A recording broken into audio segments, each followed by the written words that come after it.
Hello and welcome to the One More Chapter Book Club. Thank you so much for joining me today. How are you all doing? Do comment how you are and where you're joining us from today, as we'd love to hear from you. I'm very excited for our book club this afternoon, as I'm going to be joined by two incredible historical fiction authors, Adrian Chin and Kathleen McGurl. Adrian writes brilliantly descriptive and engrossing historical romance novels. Her first book was The Lost Letter from Morocco, and her latest is The English Wife. Kathleen is a USA Today best-selling author and is well known for her absolutely gripping historical fiction. Her latest novel is The Secret of the Chateau, and we shall particularly be discussing Adrian and Kathleen's latest novels today. So it's going to be a super fascinating discussion, so please do tag any family or friends that you think would like to join in too, and especially if they're historical fiction fans. And also, of course, please ask us lots of questions as well.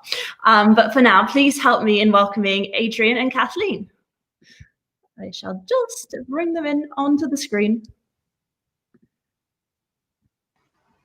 There we go. Hello. Hello. Hi there. Good to be here. Yeah, how are you both? All right. Very good, thanks. And where are you both coming to us live from? I always like to ask this question. I'm down in Sussex. I'm down in Sussex today. Nice and sunny down here.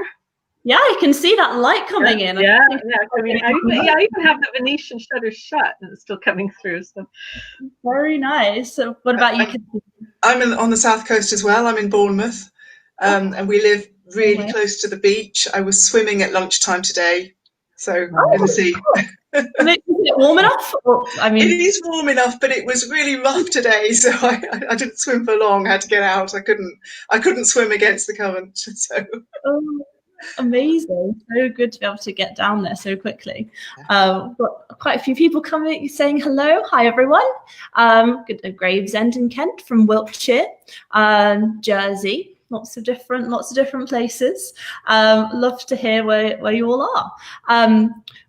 So, first of all, we're here to discuss your two brilliant new novels. So excited. The English Wife and The Secret of the Chateau, just two brilliant new books. To start us all off, I was just wondering if you could tell us a bit about your inspirations for both of these novels. Adrian, would you like to go first? Sure. This one, I was very much inspired. I wanted to write a book which had part of it in Newfoundland, because I'm from there, and I just find it quite an interesting and evocative place that people don't really know that much about. So I wanted that. And I did have an aunt who was from Norwich, outside of Norwich, and she married my uncle, my Newfoundland uncle, who'd been over here in the war with the Royal Newfoundland Regiment. And so she was a war bride. And I just thought, well, she passed away a long time ago, as did he, but I liked that story, that idea. So that was inspiration for the backstory. And then I, made up the modern story where I wanted to bring in her niece, who was from London, on one of the planes that landed at Gander on 9/11, that was diverted to Gander. And then she looks up her aunt in her estranged aunt in Newfoundland. So those were the two things that inspired me for this book. Yeah. Amazing. So it's kind of, there's sort of those moments of time that happened in history, or also your own personal history, and then they just inspired you for the actual story. Yeah, that's right. That's amazing. What about you, Kathleen? Is it a similar story or a bit different? Well, with this one, The Secret of the Chateau, it was the contemporary story that came first. And the first chapter of it, which is a contemporary chapter, it starts with a group of friends who are all, funnily enough, around my age, and they're all getting a little bit drunk, and they come up with this idea to sell their houses. They're all on the point of retirement, or they've been made redundant. They decide to sell their houses, pool their resources, and buy a chateau in France. And I was basically writing from life then, with a group of old friends. That happened, and we got carried away that night with the idea of all communal living. From the age of sort of 60 onwards, and in a chateau in France. We actually ended up that night sort of Googling properties and deciding what we could afford and all the rest of it. And it didn't happen, but I thought, well, okay, it hasn't happened in real life, so I'll write about it. And then, I decided to set it in France. I decided to set it in a part of France I absolutely adore. And then the next thing was, okay, well, what historical story can I put with this? And the obvious thing for me felt like the French Revolution. So that's where the idea came from. And then I had to, build it around that. To have that mystery take place. Yeah. That's amazing. Yeah, so two quite different inspiration stories there, which is fun. I like that.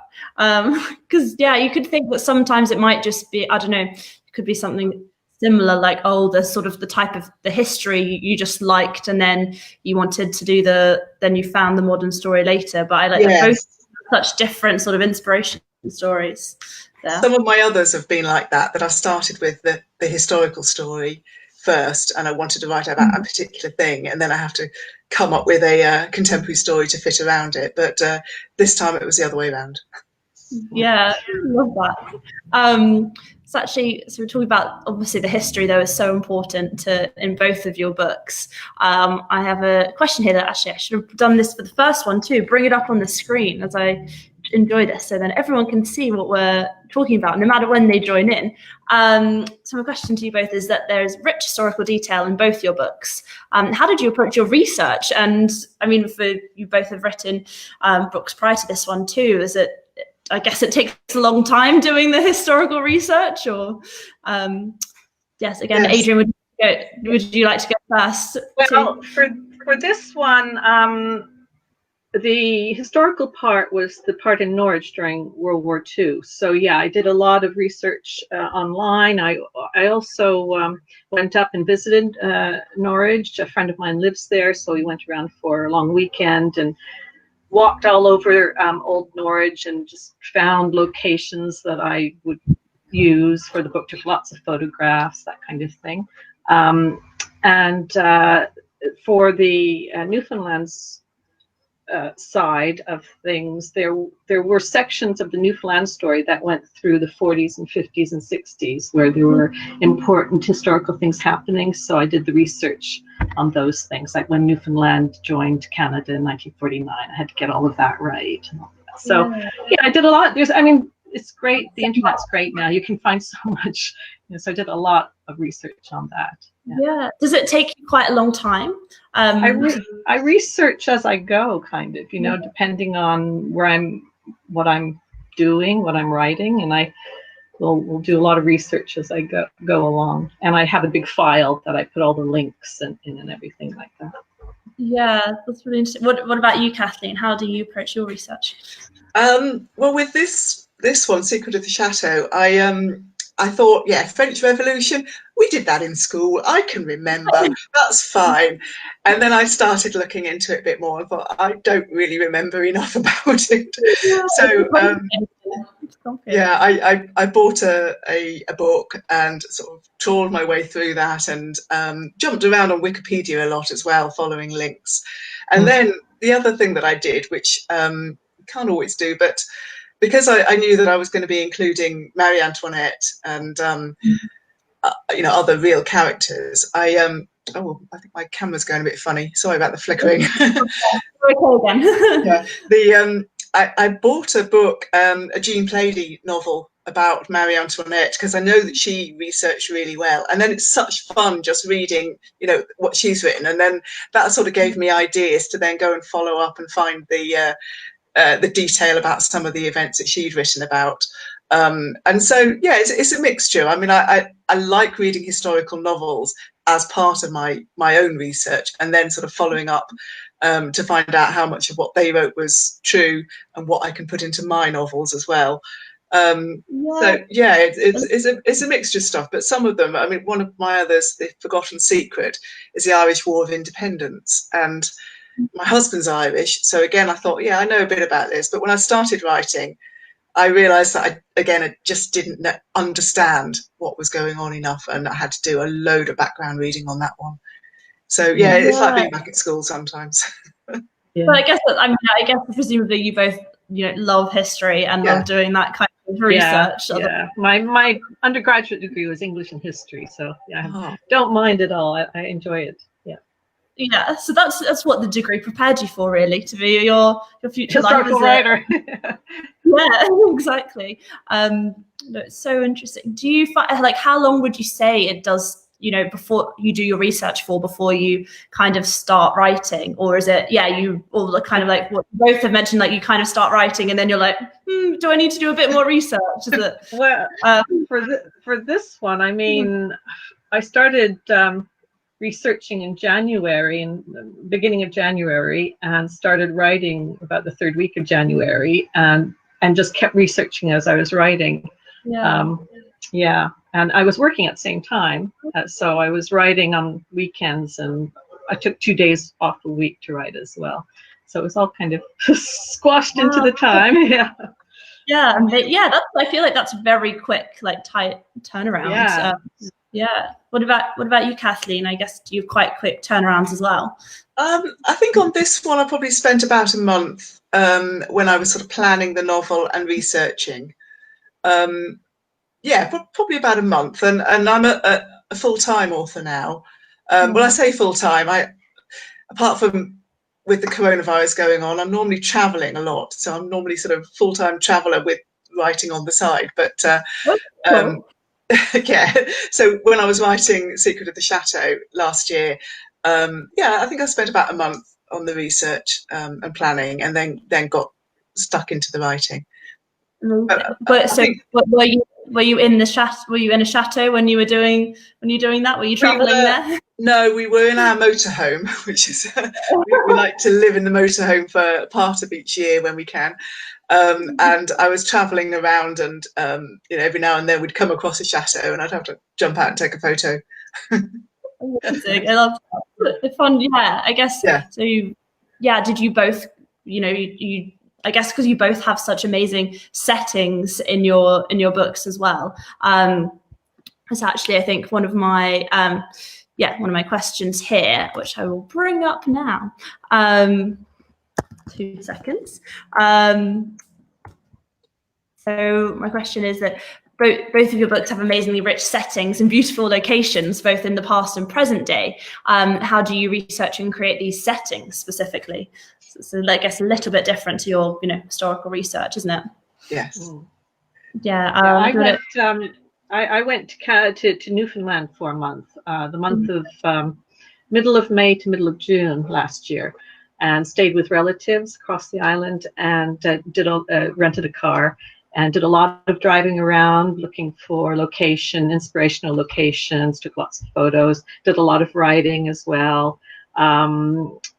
Just spoke to my cousin in St. John's, who I stayed with, whose mother was the one who'd been the war bride, so she was able to tell me more about that too. I couldn't have written the book without going back and spending a good period of time there. Although, I've been back and forth over the years, it was really nice to just have a whole month. And it was iceberg season too, which is amazing there because there were so many icebergs around. Wow. And that's really evocative as well in Wales and the whole thing. And I just felt I could bring that into the book, it was so fresh.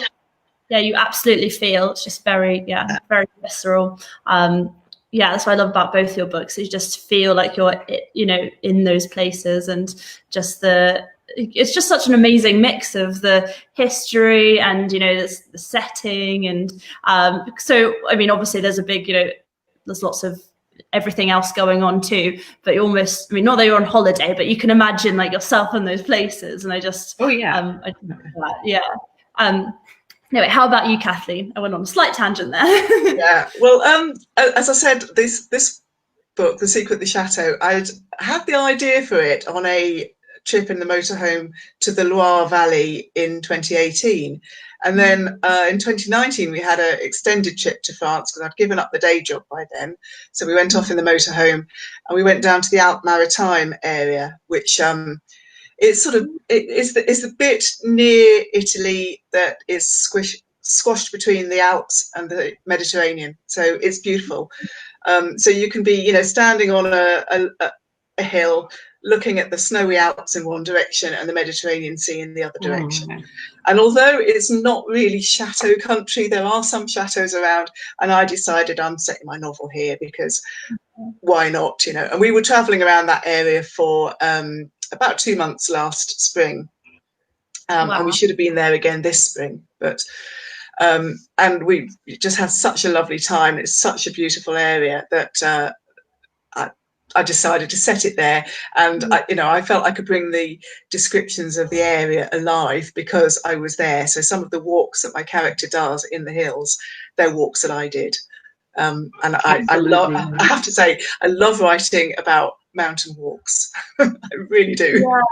But then it brings that sense of that realism, and because you've both experienced what your characters are experiencing as well. Yeah. And then you get to go to these great locations. So I think that's a really nice thing. I've been missing that. I've been missing that in the last 3 months. I've had to do a lot of virtual traveling online for the book I'm writing. So. Yeah, it's not the same, is it? Yeah, it's not quite the same. Yeah, it's been hard. So we've got lots of questions here, so I'm going to start bringing some of them up from people. Thank you for all your questions. So Terry asked, she would like to know if you are plotters or pantsers. A very good question. What would you say? Adrian, would you like to go first again? Well, that's a good question. I do plot now, and I've got this wonderful book that I found through some writer thread that I was on called "Take Off Your Pants," and it's by it's by a writer, and it's not a very long book, but she really is very clear about how to plot your novel and the different beats that you need to hit through the novel and all of that. So I've been really using that as a template to structure the novel, because that's the thing I find the most difficult, is just getting the structure nice and solid. So that's been really helpful. It's just very simple and clear, and I'm just making sure to follow that skeleton. So I do that, and I outline and all the rest. But then I do like the freedom of writing freely around the skeleton. I don't like to plot every scene and all of that, because I would find that boring. Not as missing the excitement of like what's going to happen. I've got the skeleton, but I like to pad it out in a creative way, whatever inspires me. Yeah, I love that. What about you, Kathleen? Probably quite similar, really. I plot to an extent. I will always start with I'm expecting to write 31 chapters, and I'm expecting chapter 1 to be contemporary and chapter 31 to be contemporary, and to alternate in between. And then you've got to get the stories to weave together. So I think with dual timeline, you can't, it's hard to just start and write and see where it goes, because you've got to get those two stories to weave together. That's right. So I will, up front, I will write a couple of sentences for each chapter, what I expect to happen. And I'm always hoping that there'll be a couple of scenes, or at least a really big scene that will fill a whole chapter. So I will to that extent, but I don't go down to the last detail. And then I wait and see when I get there. And then sometimes I find that my notes for a chapter say, there's more of this stuff going on, or she starts to fall in love, or whatever it is, and I think, oh yeah, but how and why? And then you've got the creativity. I mean, sometimes I curse myself. I get to that point and think, oh no, what am I going to write? This doesn't make sense now. But actually, something will come. Yeah, you both meant, obviously you're both writing dual narratives. That just seems like a very, perhaps even more difficult than a linear narrative. How do you, how does that work in your planning as well? Do you automatically plan out like this chapter's, that, or it's kind of you weave it in later? I'm trying to think. I mean, the one I'm doing right now, I'm kind of working them. I plotted out both of the stories kind of at the same time. Whereas the English Wife, I definitely plotted out and wrote the historical bit first, because I was in England. And I had written the contemporary chapter where my character gets off the plane in Newfoundland, so I knew that one, and I knew I had to end with her, just like you were saying, Kathleen, the contemporary. Yeah. But then I put that story aside until I went to Newfoundland and spent January through March just writing the World War II story, and I wrote that and had that done, and then I went to Newfoundland and wrote the Newfoundland story. That's how I did. Yeah, so you kind of had to merge them in together. And then I wove them. Yes. It's like, yeah, it's amazing. It's like, you know, sewing, weaving. It's very knitting a novel. Yeah, knitting a novel, exactly. I think that's what dual timelines. Love it. What about you, Kathleen? Well, I do that planning by a couple of sentences per chapter, and I know that each whole chapter will be one timeline or the other. And then I write the first few chapters. I write about the first 3 chapters in order. So I get myself into the book. Yeah. And then I push ahead on the historical story, and I write the whole of the historical story to the end. And then I come back and write the contemporary story to the end. And it's partly because I always find the contemporary harder, because there's more to weave in, because they need their own story that has to, you know, work with the historical story in, you know, be the same theme or whatever. Yeah. And they've also got to be investigating what happened in the past. So they've got to come across that mystery and they've got to solve it, but not too soon, because you know, otherwise it's spoilers for the historical story. Yeah. So I think one novel I wrote, I tried it the other way around. In fact, it was The Forgotten Secret, the Irish War of Independence one. And because I hadn't done enough research, I decided to write the contemporary story first. And then I got to the point where my characters needed to solve the mystery from the past, and they couldn't because I didn't know what it was, because I hadn't written it. So then I had to go back and write the historical story. And honestly, I nearly threw that novel away. I was like 75% of it was written, and I nearly threw it away and said, I can't do this. But so since then, I've always written the historical first, you know, get the research done, get that written, and then I know what's going on then, and I know what my contemporary characters need to discover and how they're going to go about it. It works so much better.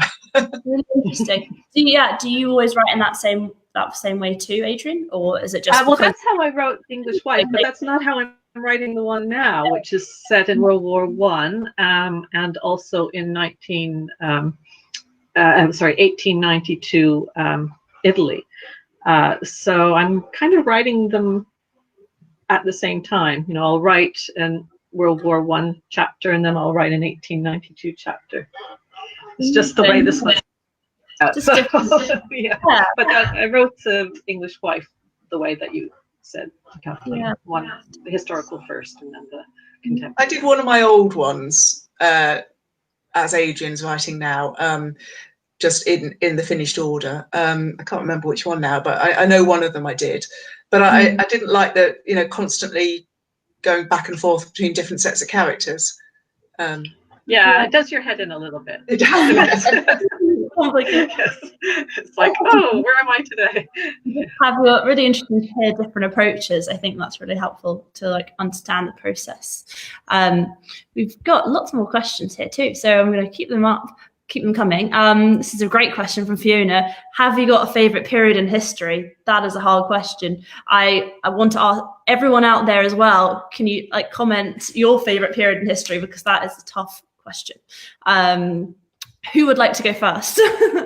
Yeah, I'll go first. I like mid-Victorian. I like because there's dual timeline and there's mysteries to be solved, and there's often a genealogy element.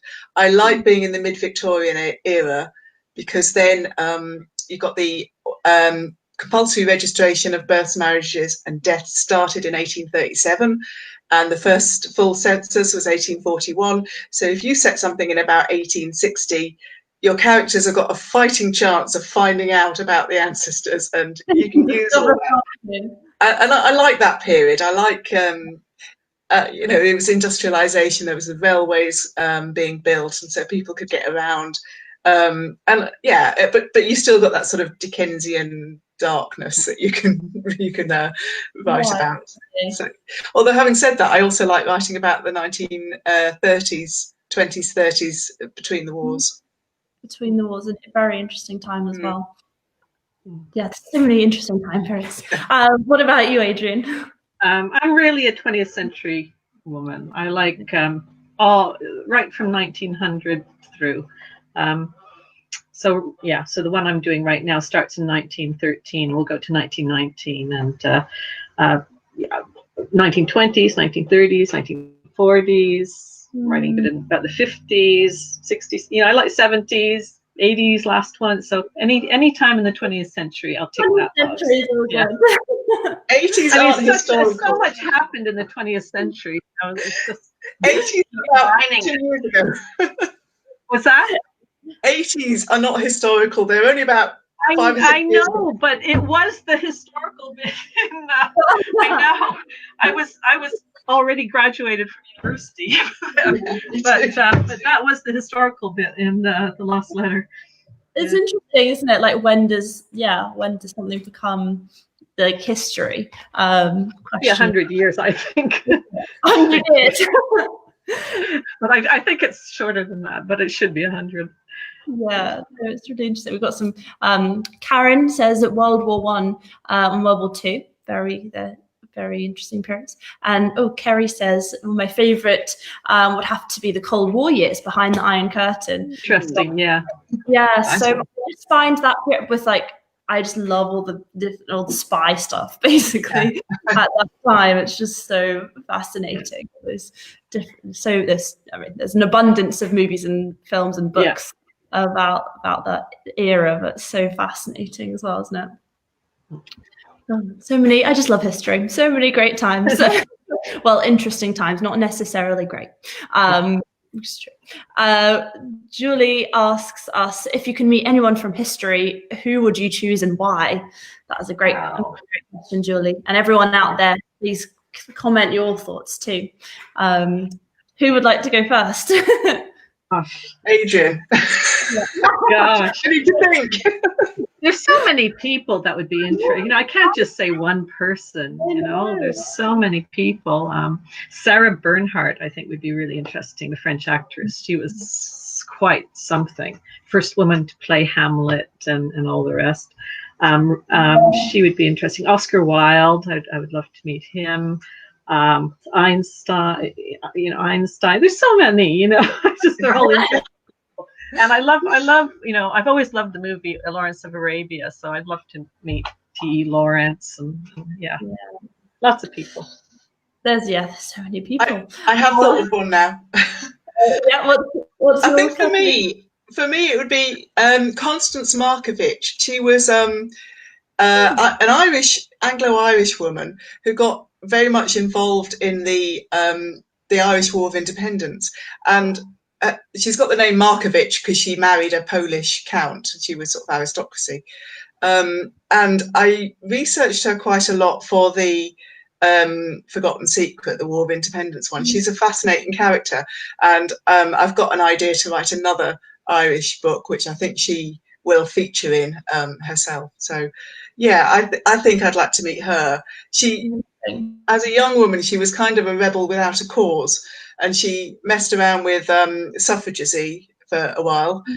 She was a suffragette, and then she picked up the Irish freedom gauntlet, really. And at one point in the 1916 Easter uprising, she was there in the middle of Dublin firing a pistol at English soldiers.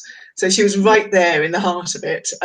Fascinating character. She was also the first woman ever to be elected to Parliament in the 1918 election. She never took her seat because she was in prison at the time. And also she was Sinn Féin, so she wouldn't have taken it anyway. Yeah, I remember because I went to Dublin just before all of this happened, and I remember walking around the square and seeing there's quite a lot of stuff about her in that square. Yes, well, there's a bust of her, I think, in St Stephen's Green. Yes. Yeah, exactly. St Stephen's Green. That's what I was like. That's what you're thinking of. Yeah. Amazing. Claire said the 6 wives of Henry VIII would be mine. All of them don't mind so much about Henry. I agree. Yeah, I agree with that. I think, yeah, for me, when I think about it, very far back history that, about, certain women in history that we don't know that much about either, or didn't write that much. Like, for instance, like Margaret Tudor, like Henry VIII's sister, who married the king of Scotland at the time, and there's just not that much about her, but she basically like takes over like Scotland for a while and everything. And I think it'd be great to, if we could go back in time and chat to these women that don't have that much written about them as well. Yeah. Basically. Anyway, we've got some more questions here, which I keep going through. Karen asks, what books have you enjoyed reading during lockdown? If either of you have, I know that some people, I've been, sometimes it's been a bit of a struggle to read as well. Like my team, we've had quite a few conversations about, I've been, other than on top of reading for work, don't worry, but reading for pleasure, it's been a bit hard to concentrate on other things, hasn't it, at the moment? Yeah I found it hard to read fiction. I actually find it hard to read fiction when I'm writing, because I've already got all these characters in my head, and I do so much reading for research and writing during the day that I kind of I don't have space in my head to read fiction at night. So but I have read a couple of books in lockdown. The one I just finished is In the Midst of Winter by Isabel Allende. But it took me like 3 months to read it. I just was reading 1 page a day. I was just really slow with the reading. Yeah. But it's been a bit hard. What about Kathleen? No, I've been reading a lot. Okay. I always have an upstairs book and a downstairs book on the go at all times. And I just finished yesterday reading a really good one, The Echoes of the Runes by Christina Courtenay, and that's dual timeline, and it's Viking. So you've got Viking, and so it's great. It really is great. I could really recommend that one. And the other good, I read Where the Crawdads Sing. I haven't read that yet. It's on my list. Yeah. Oh, it's beautiful, that book. Really beautiful. Yeah, so I loved that. Sounds like, and I love the cover as well. It's beautiful. Yeah. Do you read a lot of historical fiction books as well? Both of you. What kind? You read a lot of historical fiction books too. Like, would you say that's your favorite genre of reading as well as, obviously writing? My favorite to read is Dual Timeline, definitely, and that's why I write it, because it's my favorite to read. But I tend to read a real variety. I'll jump around and read anything that's kicking around, really. So it's not. So I don't read historical and nothing else. I read a variety. But yes, I like historical and particularly Dual Timeline best. Yeah. I'm like Kathleen. I read a lot of different things, and I do jump around quite a bit. I mean, I have a huge stack of books by my bed, and I have about 6 that I'm dipping into at any given time. That's probably why it takes so long to finish anything. But and the historical, I'm rereading Anya Seton's Green Darkness right now. I really liked that when I first read it, and I'm rereading that again. And I like reading contemporary literature as well. Liane Moriarty, I've been reading some of her stuff, which is great fun, really fresh, which is nice counterbalance to the more historical things. So I'm very eclectic reader. Yeah. A great range. Love it. Fiona's asked, what is a typical writing day like for you? Do you work set hours? Kathleen, do you want to go first? Yeah. Well, since I gave up the day job last year, I don't think there is such a thing as a typical writing day. And it's a great thing about being self-employed. You can write, work when you want to work. Having said that, I try and use the hours that I know that I'm going to work best is the middle of the day. I'm useless in the morning. So there's no point even trying to start before about 11 o'clock. So I'll do the housework or whatever before then. And now that I don't have to write in the evenings that I used to, I prefer to write in the middle of the day. So I suppose if there's such a thing as a typical day, I'll write from about 11 till 3, 4, maybe. Yeah. And so, but it's not set hours, no. And it depends what stage of the writing process I'm at. If I'm trying to write a first draft, I will try and do quite a number of hours, as many days as possible. But then if we're travelling in the motorhome, I'll probably write later in the afternoon, between about 4 and 6. We'll go out for the day, and then I'll do a couple of hours later. So it does vary. Yeah, so I'm a middle of the day. I'm a middle of the day person as well. That's I start around 11. Same thing. I do other things in the morning. Get up around 7 and do stuff. And I'll write till about 5. I try to get about 1,000 words done a day. Yeah, that's kind of what I aim for. Right now in the lockdown, I've been writing full time, so I've been writing about 6 days a week. So from about 11 till 5, and and then when I'm not in lockdown and I'm doing other kind of work, it's the same thing. It's pretty much my routine, about 11 till 5. I've never been really good at writing at night, so that's when I'm most productive. Yeah, middle of the day. Yeah. Do you think it's important to have? I mean, I guess you both mentioned that you don't necessarily say this is definitely my set hours, but do you think it's important to have a bit of a structure in that same way? Yeah, I have one of the big, calendars where, you can see the whole year, and I kind of work out month by month the date, my writing days, and and I write down at the end of each day how many pages I'm up to. And that's really a good visual thing, because it keeps me focused on the end point. Because you have to make your own structure. There's nobody there cracking a whip. So you have to be quite disciplined about it, I think. Yeah, I think it's not so much the set hours. It's about, as you just said, discipline. And for when first drafting, I think it's all about forward momentum, just trying to keep those words coming out. 1,000 a day, if you can do that 6 days a week, that's 6,000 a week, which is great. I get there. Try and do, because I used to do, when I had a day job, I was doing 5,000 a week. So I tell myself that now I ought to be able to do 10,000 a week, because I'm, only writing. So that's what I'll sort of aim for, and I'll aim to get that first draft out, get it written down, even if it's complete rubbish, like the one I need to pick up tomorrow and start editing. I know that it is a complete and utter mess, and no way is it going anywhere near my editor until I've done a lot of work to it. But I've got something there. You can't edit a blank page, as they say. So I've got something down.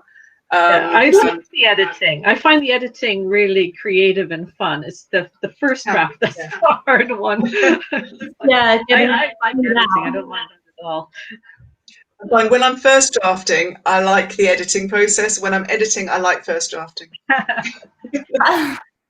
Code switches. I love that. So actually, I've got one of my questions that I've written down as well, which we haven't actually covered yet. So I'm going to ask you this now, which is a bit more about the dual timelines in both of your books. And I just love how they move between the present and the modern and the past. And it just, as I was talked about before, it just keeps that sense of mystery going for me as a reader. But why did you choose to tell your stories in this way? I'd love to hear more about that.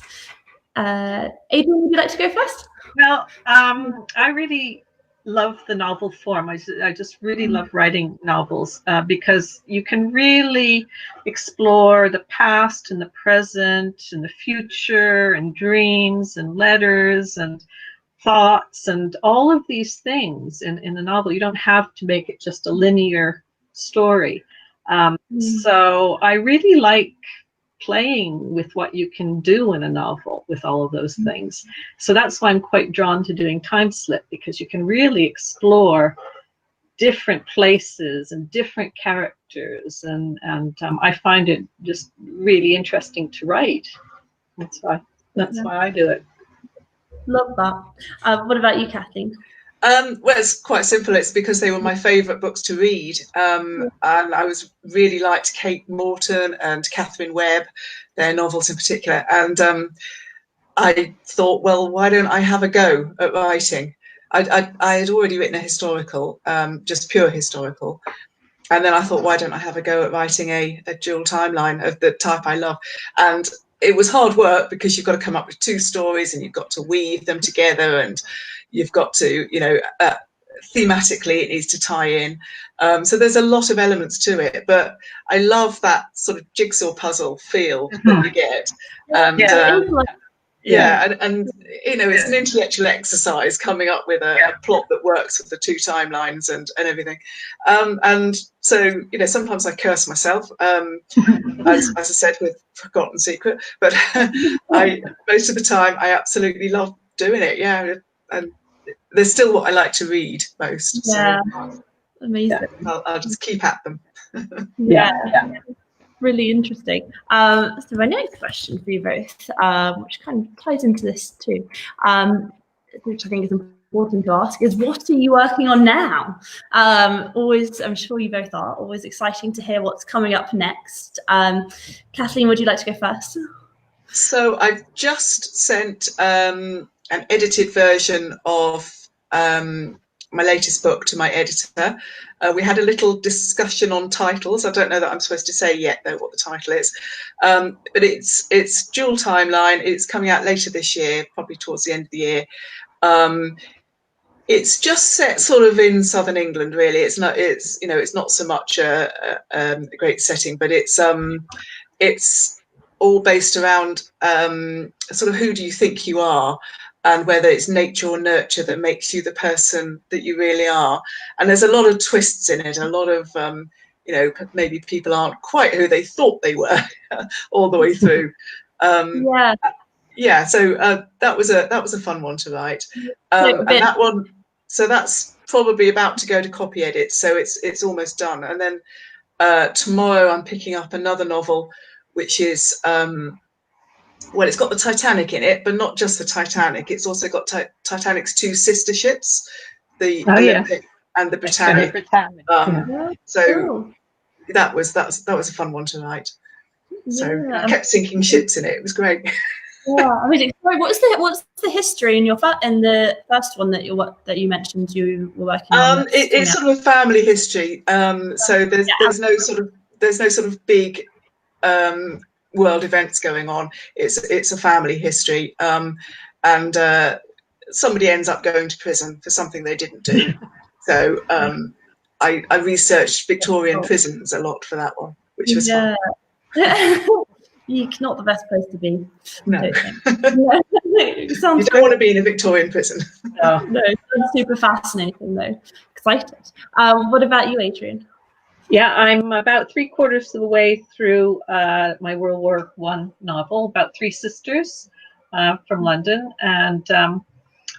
and basically it's how they are moving towards empowerment and self-actualization. So many things changed for women in those years, so it's really showing how they go in very different directions. There's one becomes an army nurse, goes to Gallipoli, Egypt. I had a great aunt who did that. So the 3 women are very much inspired by 2 of my great aunts and my grandmother. Not exactly what they did, but I have their photographs and all of that. So I visualizing them as the characters, but creating different stories. And there's stuff in Germany, there's stuff in Italy, backstory in Italy with their mother. So a lot of that, but it's basically the theme is about women's these young women really discovering who they are and moving forward in life in a different way from the women before them. Which is so important. And I guess they're both of in that sense, both of those books that you're working, it's kind of about looking at that family history and then and then like what you can learn from that and what you can take forward as well, right? Which is really interesting. Excited for both of these books. I can't wait until I can get to Italy and do my Italian research. I'm having been doing it online. I'm going, no, I really want to go. So. Yeah, hopefully I'll be able to. Yeah, not too long. Hopefully. But actually now, so I've got a couple of final discussion questions for all of us, which I think are always fun to end on. So everyone out there, please lend your thoughts too to our discussion. But kind of, why, we do love historical fiction, all of us here, and so it's an ever popular genre. But why do you think that we do love it so much? To both of you. Well, I think all novels take you to a different place, and historical will take you to a different time as well. And what's that old phrase about the past is a different country? Yeah. And I think we all like to be transported when we read.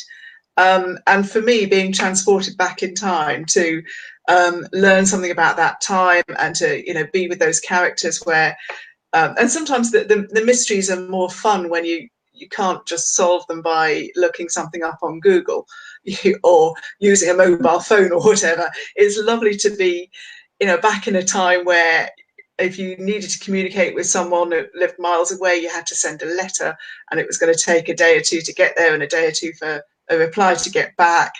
If you wanted to travel somewhere, it's going to take time. And yeah, I like the difference, the fact that it's different to what we currently have. That's what it is for me. I'd love to hear what other people think. Yeah. What do you think, Adrian? I think it makes history accessible for people as well, rather than just reading history textbooks. Totally. It brings it alive and makes it not feel so dusty and far away. It really brings these people alive. You realize your connection with all the previous generations. So that's why I like it. Yeah, I totally agree with that too. I think, I just love that you can bring the characters from a certain time, like alive through history. And even if either they, are real people in history and you're maybe learning something new, or even if they're not, but they're sort of, you can imagine that character in that time. I think I personally anyway learn, I think, so much more about history through an imagined person. And that's the same thing that why I love if you read a classic or something as well, because you're getting the feelings of those times as well. Yes. So I think great. So my final question to you both, which I always end on, and it's kind of a tricky one, but I ask it nonetheless. And it is, what would you say about the books when pressing them into someone else's hands? Not a trick question. I hope you enjoy it. Thank you for buying it. I hope you enjoy it. I don't know. I suppose I'd say, if you like it, tell me, and if you don't, just keep quiet. Yeah. I love it. What about you, Adrian? Yeah, I mean, really, you have no control over it once somebody is reading it, and you just hope that they get something from it, that they enjoy it. And if they don't like it, I'd really rather not know. That is fair. Yeah, well, I guess I'm probably a best person to answer it as they're both obviously your books, but I would sharing these books with everyone, that just if you want to, as we're talking about, lose yourself in a beautiful settings, beautiful historical time period, but also have those sense of mystery. It's literally, if you love reading, if you love any kind of novel, then you'll love these books, because they basically deliver everything. So that is what I would say. That was my little something. We've got a question, a comment here from Maria. Sometimes I read them for pure escapism. Other times it is for that Sunday feeling. I have won many a quiz night on random knowledge from a historical romance. Exactly. That's brilliant. I love learning things, and I love trivia. So that's one of the reasons I do like writing these things. You learn so much in the research. You go, oh, that's interesting. That's interesting. I can use that when I play Trivial Pursuit someday. Exactly. Yeah, I think that's another one. It's just that if you want to like really enjoy something, but also feel like you're learning something, then that's another good. Yes. Amazing. Well, that kind of brings us to the end of our book club. But thank you so much to you both for joining us. It was such a fun chat. I hope you enjoyed it. Thank you very much. That's lovely.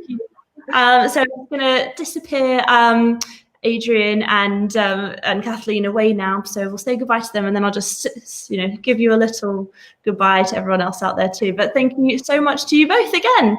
Goodbye. Thank you very much. Bye. Bye. Amazing. I'll just disappear that question.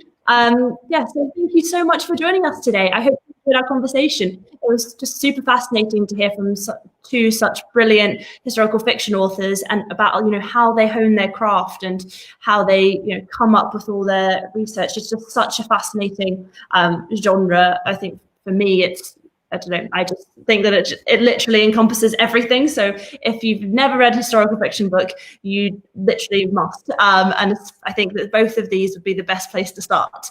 So thank you so much again for joining us. Just all I'm going to say is that please keep your eyes peeled for announcements on our social channels about our book club next week. We will have something extra special in store to reward your patience. So just keep your eyes out. But for now, I hope you have a lovely rest of your day, and I'll see you next week. Thank you very much.